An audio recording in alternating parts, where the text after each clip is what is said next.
Good morning students. Last class में मैंने nominative case के प्रोनाउन से रिलेटेड कुछ डिफरेंट यूजेज आपको बताए थे।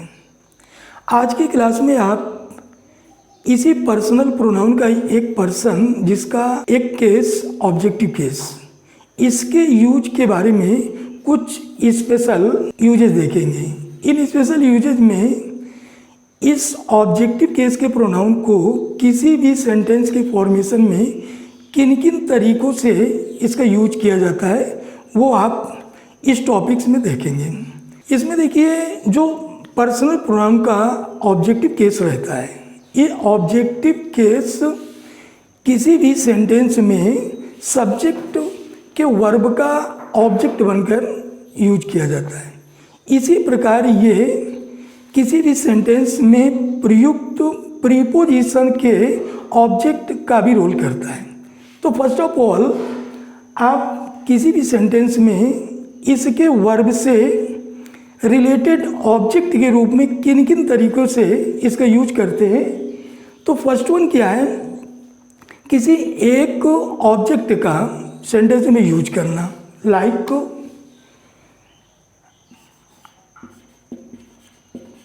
I invited him,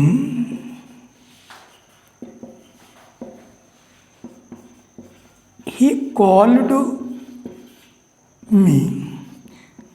इन दोनों एग्जाम्पल्स में मैं ये देख रहा हूँ कि यहाँ पर हिम लगा हुआ है, यहाँ पर मी लगा हुआ है। ये कोई एक ऑब्जेक्टिव केस का प्रोनाउन आकर इस तरीके से एक ही ऑब्जेक्ट का यूज किसी भी सेंटेंस में करता हूँ। एक ऑब्जेक्ट को लेकर किसी भी सेंटेंस में यूज करना, किन्हीं दो ऑब्जेक्ट्स को लेकर एंड से जोड़कर किसी भी सेंटेंस के ऑब्जेक्ट के रूप में भी यूज कर लेते हैं। सेकंड वन में क्या है, दो प्रोनाउंस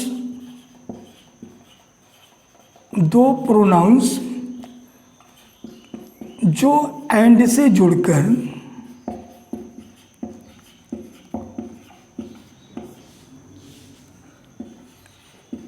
किसी सेंटेंस में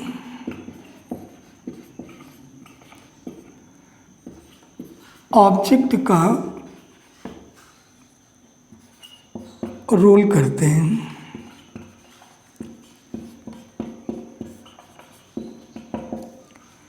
इसमें क्या रहता है कि जैसे दो प्रोनाउंस जो ऑब्जेक्टिव केस में रहते हैं, दो प्रोनाउंस जो किसी सेंटेंस में ऑब्जेक्ट के रूप में आते हैं, इनमें यदि एक प्रोनाउन ऑब्जेक्टिव केस में है तो इसका दूसरा प्रोनाउन भी ऑब्जेक्टिव केस में ही होगा। ऐसा नहीं है कि एक हमारा ऑब्जेक्टिव केस में हो और दूसरा नॉमिनेटिव केस में हो। Like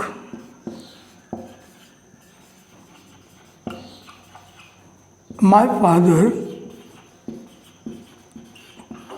forbid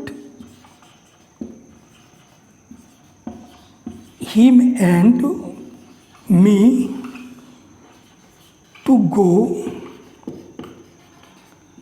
in the sun।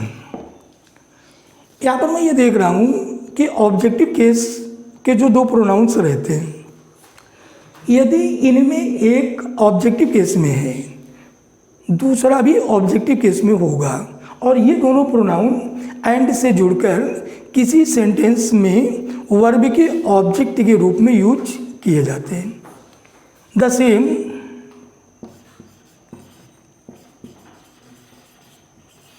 He called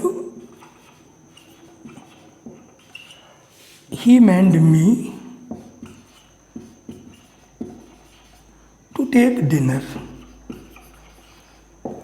यहाँ पर मैं देख रहा हूँ कि हिम और मी, ये दोनों के दोनों ऑब्जेक्ट एंड से जुड़े हैं और ये दोनों ऑब्जेक्ट ऑब्जेक्टिव फॉर्म में हैं। किसी भी वर्ब के दो ऑब्जेक्ट एंड से जुड़कर सेंटेंस में ऑब्जेक्टिव केस में प्रयुक्त होते हैं। तो फर्स्ट वन में मैंने क्या देखा कि किसी भी सेंटेंस के फॉर्मेशन में एक ऑब्जेक्ट ले लेते हैं। एक object like he called me. Second one, किसी भी सेंटेंस के फॉर्मेशन में जब कोई दो प्रोनाउन एक साथ आते हैं तो इनमें कंडीशन क्या रहता है कि जब एक प्रोनाउन ऑब्जेक्टिव केस में रहता है तो दूसरा प्रोनाउन भी ऑब्जेक्टिव केस में होगा। Like him and me, like him and me. तो इस तरह से एक ऑब्जेक्टिव केस के प्रोनाउन को लेकर, दो ऑब्जेक्टिव केस के प्रोनाउन को लेकर थर्ड वन में किया है। आपने इसके पहले ये देखा था नाउन के बारे में। नाउन के बारे में मैं ये जानता हूँ कि नाउन पार्ट ऑफ स्पीच का एक ऐसा पार्ट है जो किसी भी सेंटेंस में सब्जेक्ट का भी रोल कर लेता है और वही ऑब्जेक्ट का भी रोल कर लेता है। इनके फॉर्मेशन में, इनके प्लेसिंग में अगर इस सब्जेक्ट की जगह पर जिस तरह रखा होगा उसी तरह से ये ऑब्जेक्ट की जगह पर भी रखा जाएगा। इनके स्ट्रक्चर में कोई भी कमी नहीं आती। जैसे अगर कोई प्रोनाउन लेता हूँ तो प्रोनाउन सब्जेक्ट के रूप में कुछ रहता है और ऑब्जेक्ट के रूप में कुछ हो जाता है, उसकी स्पेलिंग डिफरेंट हो जाती है। जैसे मैंने यहाँ पर देखा कि यहाँ पर आई ये सब्जेक्ट के रूप में है, यहाँ पर देखा हिम ये ऑब्जेक्टिव रूप में है, यहाँ पर देख रहा हूँ कि ही सब्जेक्टिव रूप में है, यहाँ पर मी एक ऑब्जेक्टिव रूप में है। इसी प्रकार अगर आप ये देखिएगा, he called Mohan, Mohan called him. इन दोनों एग्जाम्पल्स में आप ये देखिए, एक बार मोहन को सेंटेंस को ऑब्जेक्ट बना दिया। इसी प्रकार दूसरे एग्जाम्पल में आप देख रहे हैं कि मोहन सेंटेंस का सब्जेक्ट बन गया। तो इसके मोहन में, इनमें कोई भी, इसके स्ट्रक्चर में कोई भी चेंजिंग नहीं आई। वहीं पर आप ही को देखेंगे तो ही यहाँ पर सब्जेक्टिव केस में है, वही ही यहाँ पर ऑब्जेक्टिव केस में। तो ऑब्जेक्टिव केस में इसकी स्पेलिंग डिफरेंट हो गई। तो इसका मीन क्या है कि किसी भी सेंटेंस के फॉर्मेशन में जो प्रोनाउन यूज करते हैं तो वो प्रोनाउन नॉमिनेटिव केस में कुछ होगा तो वही ऑब्जेक्टिव केस में कुछ होगा, उसकी स्पेलिंग डिफरेंट हो जाती है, उसका मीन डिफरेंट हो जाता है। तो यहाँ पर हिम एक ऑब्जेक्टिव केस का है, यहाँ पर ही एक सब्जेक्टिव केस का है, इसे नॉमिनेटिव केस भी बोलते हैं। थर्ड वन मैं ये बताने जा रहा था कि जब किसी भी सेंटेंस का मैं ट्रांसलेट करता हूँ, किसी भी सेंटेंस का फॉर्मेशन करते हैं तो उसके फॉर्मेशन में एक नाउन और एक प्रोनाउन अगर एंड से जुड़कर ऑब्जेक्ट के रूप में प्रयुक्त होते हैं तो ऐसी स्थिति में क्या रहता है कि जो भी प्रोनाउन मैं यूज करता हूँ तो वो प्रोनाउन अगर ऑब्जेक्टिव फॉर्म में जा रहा है तो वहाँ पर ऑब्जेक्टिव केस में से सेलेक्ट करते हैं। ऐसा नहीं होता है कि जब ऑब्जेक्टिव फॉर्म में जाएगा और उसकी प्लेसिंग ऑब्जेक्ट के प्लेस पर होगी तो उस स्थान पर मैं नॉमिनेटिव केस के प्रोनाउन को सेलेक्ट नहीं करेंगे, बल्कि उस नाउन के साथ जो भी ऑब्जेक्टिव केस का प्रोनाउन सेलेक्ट करेंगे तो वो ऑब्जेक्टिव फॉर्म में रहेगा। लाइक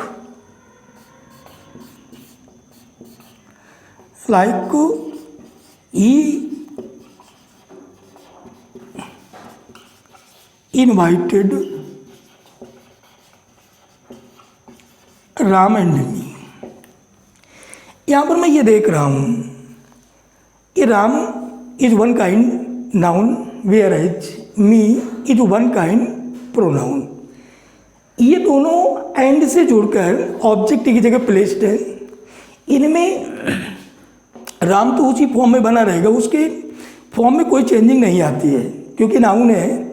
लेकिन मी को देख रहा हूँ कि मी इसके ऑब्जेक्टिव फॉर्म में है। तो इसका मीन कहने का कि ऑब्जेक्टिव केस का जो प्रोनाउन रहता है तो ये ऑब्जेक्टिव केस के प्रोनाउन को ऑब्जेक्टिव फॉर्म में ही रखते हैं।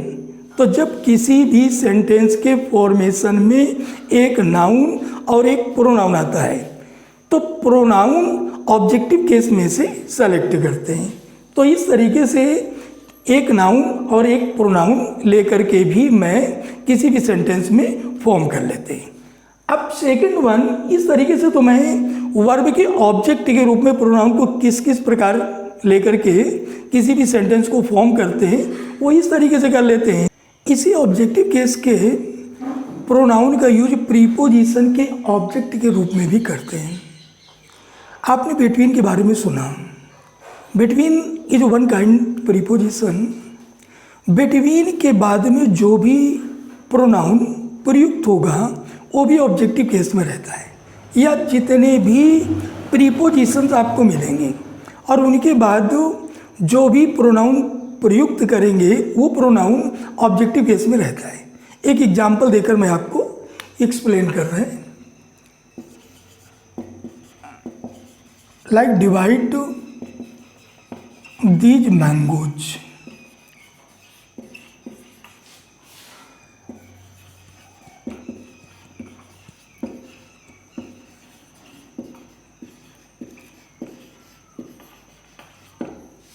यहाँ पर आप ये देख रहे हैं बिटवीन शब्द आया।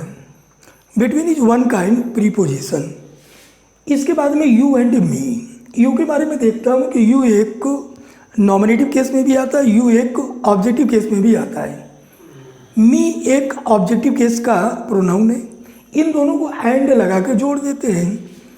तो कहने का मीन क्या था कि जब किसी भी सेंटेंस में एक प्रीपोजिशन आता है और उसी सेंटेंस में ऑब्जेक्टिव केस के प्रोनाउन का यूज करना रहता है तो वो प्रोनाउन ऑब्जेक्टिव केस में प्लेस्ड होते हैं। Divide these mangoes between you and me.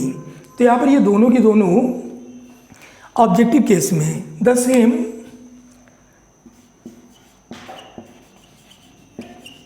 C one another example.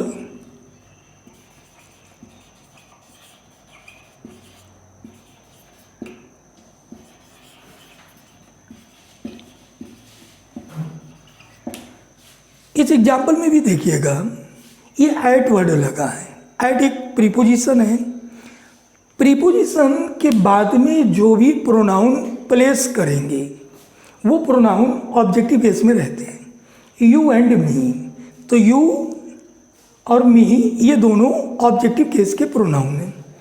आपने कुछ वर्ड लाइक और अनलाइक, लाइक और अनलाइक के बारे में पढ़ा होगा।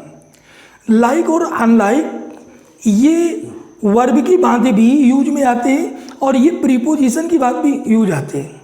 लाइक का मीन पसंद करना, वहीं पर डिसलाइक का मीन नापसंद करना। ये तो वर्ब की फॉर्म में यूज में आ गया। अब इसको जब मैं प्रीपोजिशन की बात यूज करेंगे तो लाइक का मीन के समान, के जैसा। अनलाइक का मीन के समान नहीं, उसका अपोजिट हो गया। तो ये लाइक और अनलाइक भी ये किसी सेंटेंस में प्रीपोजिशन के रूप में भी यूज में आते हैं। लाइक जैसे आपने किसी को देखा, आपने बोला कि वो तुम्हारे जैसा लगता था, यानी सी वाज वह तुम्हारे जैसे लगती थी। She was like you. तो यहाँ पर लाइक क्या है? एक प्रीपोजिशन। अकॉर्डिंग टू रूल कि प्रीपोजिशन के ऑब्जेक्ट के रूप में, तो अगर मैं लाइक को एक प्रीपोजिशन कंसीडर करता हूँ तो इसके बाद में जो भी प्रोनाउन प्रयुक्त होगा वो प्रोनाउन ऑब्जेक्टिव केस में रहेगा। लाइक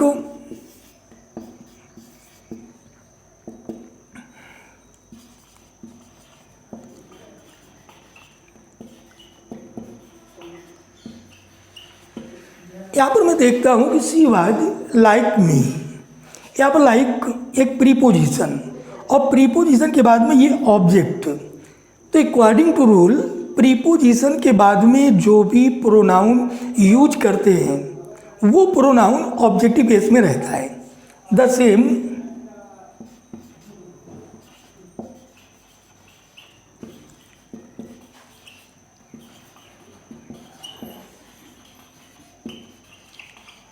इस तरह से भी लिख सकता हूँ। तो यहाँ पर लाइक एक प्रीपोजिशन और ये एक ऑब्जेक्टिव केस में है, एक प्रोनाउन है। द सेम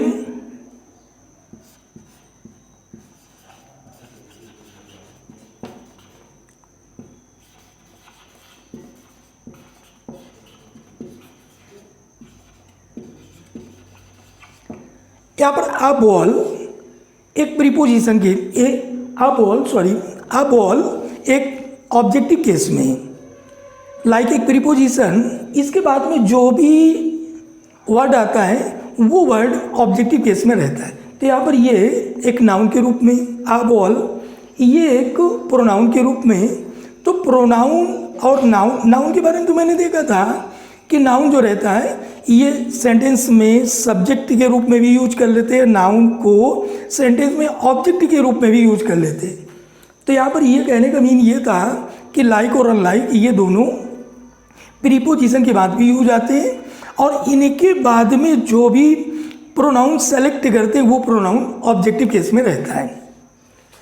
नेक्स्ट, इसी प्रकार आपने कुछ प्रीपोजिशन यानी डिफरेंट काइंड्स, कुछ एग्जाम्पल में जैसे बट और एक्सेप्ट लेते हैं। तो बट और एक्सेप्ट, बट एक्सेप्ट,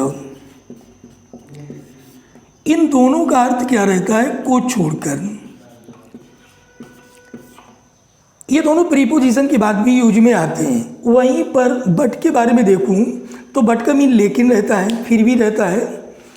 तो ये बट, ये फिर भी और लेकिन के मीन में एक कंजंक्शन की बात ही रोल करता है, लेकिन यहाँ पर एक प्रीपोजिशन की तरीके से रोल करेंगे। तो जब ये प्रीपोजिशन की तरह रोल करता है तो इसका मीन क्या रहता है? को छोड़कर। अगर ये प्रीपोजिशन की तरह रोल करेगा तो इसके बाद में जो भी प्रोनाउन सेलेक्ट करूँगा वो प्रोनाउन ऑब्जेक्टिव केस में रहेगा। लाइक इसका एग्जाम्पल देखिए, नोबडी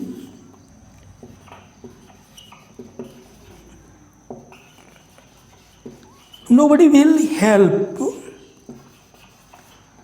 me but you। यहाँ पर इसका मीन क्या है? nobody will help me, मेरी कोई मदद नहीं करेगा तुमको छोड़कर, को छोड़कर या के सिवाय, यानी तुम्हारे सिवाय मेरी मदद कोई नहीं करेगा। अगर इस तरीके से देता है तो बट को या एक्सेप्ट को, एक्सेप्ट का एग्जाम्पल द सेम,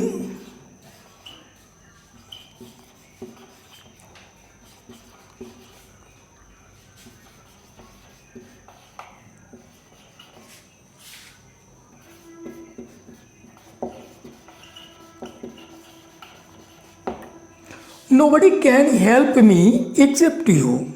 एक्सेप्ट और बट ये दोनों वर्ड प्रीपोजिशन के बाद ही किसी भी सेंटेंस में प्रयुक्त होते हैं। अगर ये प्रीपोजिशन के बाद यूज में आते हैं तो इनके बाद जो भी प्रोनाउन सेलेक्ट करूँगा तो वो प्रोनाउन ऑब्जेक्टिव केस में रहता है। इनको बट और एक्सेप्ट इन दोनों के साथ में फॉर भी लगा दें तो बट फॉर और एक्सेप्ट फॉर, बट फॉर और एक्सेप्ट फॉर इनका भी अर्थ को छोड़कर रहता है। बट फॉर और एक्सेप्ट फॉर, इन दोनों का अर्थ भी को छोड़कर या के सिवाय, इसका भी यही मीन रहता है। एक प्रीपोजिशन के तरीके से रोल करता है। तो यहाँ तक मैंने ये देखा कि जब किसी भी सेंटेंस में कोई प्रीपोजिशन आता है और प्रीपोजिशन के बाद में किसी भी प्रोनाउन को सेलेक्ट करना रहता है, उसको प्लेस करना रहता है, तो वो प्रोनाउन ऑब्जेक्टिव केस में प्लेस होगा कहीं भी किसी भी तरीके का। जैसे मैंने एग्जांपल दिया कि divide this sweet between Ram and Shyam. यहाँ पर राम और श्याम दो नाउन्स है। अगर मैं इसी को प्रोनाउन, दो प्रोनाउंस को एंड लगा के जोड़ के बोलता तो बिटवीन के बाद में जो भी प्रोनाउन यूज करते तो वो प्रोनाउन भी ऑब्जेक्टिव केस में रहते। तो मैं इसको कैसे बोलता कि divide this sweet between you and मी। इस तरीके से मैंने कहने का मीन कि प्रीपोजिशन के बाद में जो भी प्रोनाउन सेलेक्ट करेंगे, जो भी प्रोनाउन यूज करेंगे वो प्रोनाउन ऑब्जेक्टिव केस में रहता है। इसी प्रकार वर्ब के रूप में एक ये बताया था कि वर्ब का एक जो भी प्रोनाउन यूज करता हूँ तो वो वर्ब का प्रोनाउन ऑब्जेक्टिव केस में रहता है। उसमें मैंने आपको एक को लेकर, दो ऑब्जेक्टिव केस के प्रोनाउंस को लेकर, एक नाउन और एक प्रोनाउन को लेकर, इसी तरीके से लेट एक वर्ब रहता है। लेट एक वर्ड है और इसका मीन देना रहता है। लेट का मीन देना होता है, लेट में देना होता है। इसको किसी भी सेंटेंस में यूज करते हैं तो ये एक ट्रांसिटिव वर्ब की भांति बिहेव करता है। तो कहने का मीन ये था कि लेट के बाद में जो भी प्रोनाउन यूज करेंगे वो प्रोनाउन भी ऑब्जेक्टिव केस में रहता है। लाइक जैसे हम लोग बोलते हैं मुझे जाने दो, उसे पढ़ने दो। ये इस तरीके के अगर सेंटेंस की बात करें तो इंपरेटिव सेंटेंस है और यहाँ पर दो शब्द का मीन देना लेट रहता है। तो लेट के बाद में इसको जो मैं ट्रांसलेट करके बोलता हूँ, इसका फॉर्म करेंगे, एक सेंटेंस बनाऊंगा तो इसको लेट मी गो ऐसा करके बोलते हैं। इसको let him read, let him read, let me go. यहाँ पर लेट के बाद मैं देख रहा हूँ कि मी लगा हुआ है, यहाँ पर लेट के बाद में हिम देख रहा हूँ, तो ये हिम और मी ये दोनों की दोनों ऑब्जेक्टिव केस में है। तो कहने का मीन ये था कि अगर लेट के रूप में कोई एक ट्रांसिटिव वर्ब हो, लेट एक ट्रांसिटिव वर्ब है, लेट के बाद में जो भी प्रोनाउन यूज करेंगे वो ऑब्जेक्टिव केस में रहता है। नेक्स्ट वन देखिएगा, आपने वर्ब के बारे में देखे थे कि वर्ब दो तरीके से डिवाइड में आता है। एक वर्ब आपका फाइनाइट वर्ब रहता है, वहीं पर एक नॉन फाइनाइट रहता है। नॉन फाइनाइट ये चीज़ें आप आगे पढ़ेंगे तो रफली मैं आपको दो चीज़ों के बारे में थोड़ा, जिसका यानी उन दोनों चीज़ों के साथ में यही ऑब्जेक्टिव केस के प्रोनाउन का भी यूज होता है। और वो दो चीज़ें कौन सी हैं, एक इन्फिनिटिव रहा और दूसरा जेरेंड रहा। इन्फिनिटिव टू प्लस वर्ब की फर्स्ट फॉर्म, अगर इस तरह का कोई फॉर्मेशन होता है तो इस तरह का फॉर्मेशन ये इन्फिनिटिव कहलाता है। इस इन्फिनिटिव को किसी भी सेंटेंस में सब्जेक्ट की तरीके से भी रोल कर लेते हैं, इसको ऑब्जेक्ट की भी तरीके से रोल कर लेते हैं। अगर किसी सेंटेंस में इन्फिनिटिव यूज किया जा रहा है तो उस इन्फिनिटिव वाले केसेज में इसी ऑब्जेक्टिव केस के प्रोनाउन को इन्फिनिटिव से पहले रख कर के भी और इन्फिनिटिव के बाद में भी रखकर दोनों तरीके से ऑब्जेक्टिव केस के प्रोनाउन को यूज कर लेते हैं। तो यहाँ पर ये देखेंगे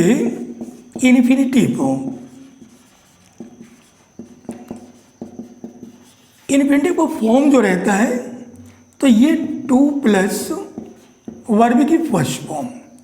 अगर इस तरह का कोई भी स्ट्रक्चर दिया है तो दैट इज इन्फिनिटिव की स्थिति में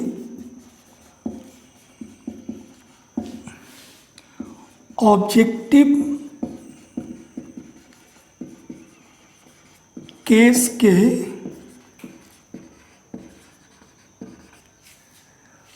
प्रोनाउन का यूज इससे पहले और इसके बाद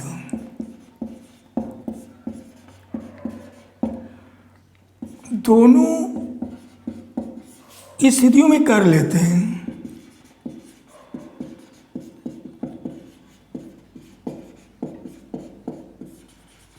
यहाँ पर देखिए मेरा कहने का मीन क्या था कि जब किसी भी सेंटेंस में टू प्लस वर्ब की फर्स्ट फॉर्म और ये इन्फिनिटिव का एक फॉर्म कहलाता है, अगर इस फॉर्म में कोई किसी भी सेंटेंस में ये फॉर्म दिया गया है तो ऐसी स्थिति में जो भी प्रोनाउन मैं सेलेक्ट करता हूँ वो प्रोनाउन इस इन्फिनिटिव से पहले भी लिखकर और इस इन्फिनिटिव के बाद में भी लिखकर, देखिए एग्जाम्पल देखिए आपको एक्सप्लेन कर रहे हैं।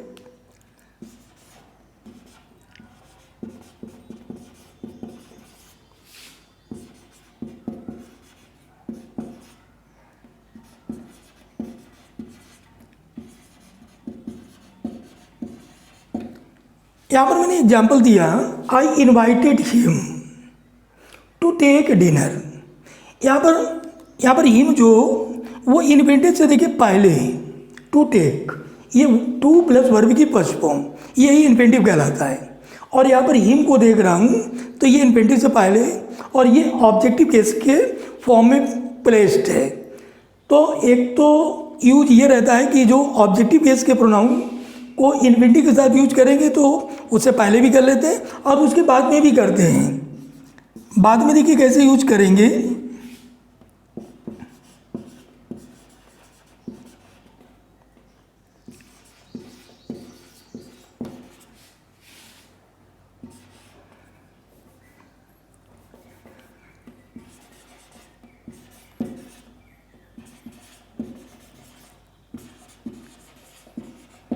ये भी आपका इन्फिनिटिव से पहले का एग्जाम्पल है कि इन्फिनिटिव से पहले इस तरीके से कर लेते हैं। इसी प्रकार ये देखिएगा कि इसी इन्फिनिटिव के पहले ऑब्जेक्टिव केस के प्रोनाउन को यूज कर लेते हैं, इन्फिनिटिव के बाद भी ऑब्जेक्टिव केस के प्रोनाउन का यूज करते हैं। Like Mohan hopes to meet me soon. इस एग्जाम्पल में आप ये देख रहे हैं इन्फिनिटिव के बाद में ऑब्जेक्टिव केस। इस एग्जाम्पल में देख रहे हैं कि इन्फिनिटिव से पहले ऑब्जेक्टिव केस। तो इसका कहने का मीन ये था कि जब कोई नॉन फाइनाइट लाइक इन्फिनिटिव अगर किसी भी सेंटेंस में यूज में आ रहा है तो इसके साथ जो भी ऑब्जेक्टिव केस के प्रोनाउन का यूज करेंगे वो इन्फिनिटिव से पहले भी कर सकता हूँ, वो इन्फिनिटिव के बाद भी कर सकता हूँ। इसी तरह एक अनदर नॉन फाइनाइट जिसे जेरेंड बोला जाता है। जेरेंड में क्या रहता है, जेरेंड का फॉर्म क्या होता है कि वर्ब की फर्स्ट फॉर्म प्लस आईएनजी। अगर इस तरीके का फॉर्म रहता है तो इसे जेरेंड का फॉर्म बोला जाता है। इस स्थिति में अगर किसी भी सेंटेंस में जेरेंड आता है तो उसमें जो ऑब्जेक्टिव केस का जो प्रोनाउन यूज होगा वो जेरेंड के ठीक बाद, जेरेंड के बाद ऑब्जेक्टिव केस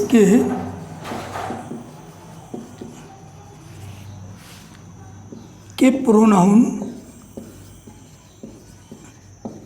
का यूज होता है।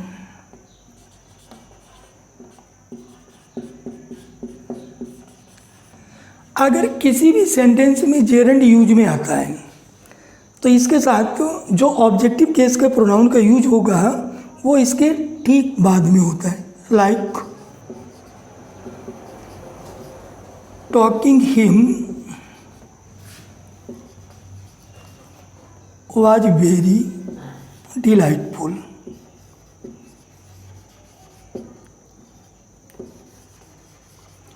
यहाँ पर मैं ये देख रहा हूँ ये टॉकिंग ये जेरेंड है और अगर जेरेंड किसी भी सेंटेंस में आता है तो जो भी प्रोनाउन यूज करेंगे तो वो उसके ठीक बाद ऑब्जेक्टिव केस के।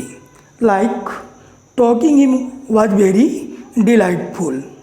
इसी तरह से मैंने आपसे नॉन फाइनाइट के केसेस में जब नॉन फाइनाइट के प्रोनाउन का यूज सब्जेक्ट के रूप में किया था तो वहाँ पर मैंने ये देखा था कि जब किन्हीं दो पर्सन्स के बीच कंपैरिजन इक्वलिटी को दर्शाने के लिए रहता था तो वहाँ पर ये देखे थे जब एक प्रोनाउन नॉमिनेटिव केस में रहता था तो दूसरा प्रोनाउन भी नॉमिनेटिव केस में यूज करते थे।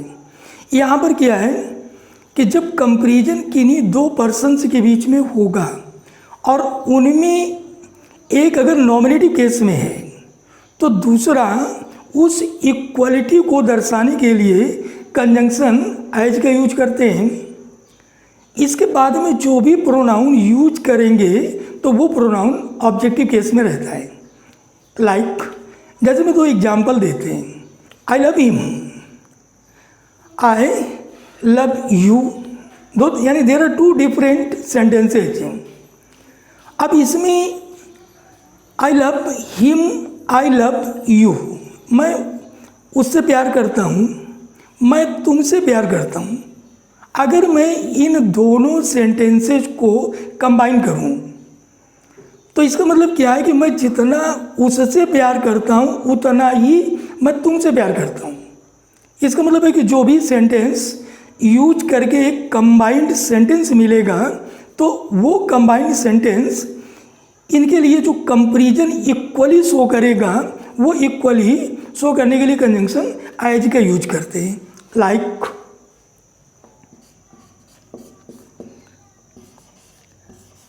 आई लव यू